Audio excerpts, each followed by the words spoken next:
الرحیم. قوم کو یوم آزادی مبارک. میرا پیغام ہزارہ کے عوام کے لیے اور سب پاکستانیوں کے لیے کہ یہ یوم آزادی تجدید عہد کا دن ہے اور اس جذبے کے ساتھ منائیں کہ ہم نے پاکستان کی بقا، پاکستان کی سالمیت، پاکستان کی ترقی کے لیے اپنا کام کرنا ہے.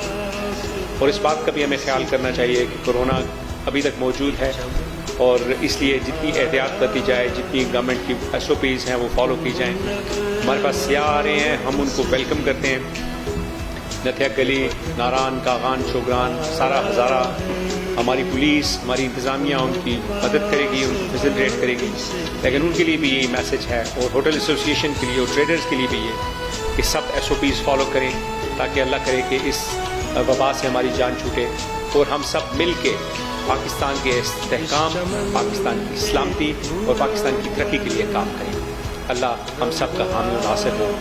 آپ سب کو جشن آزادی مبارک.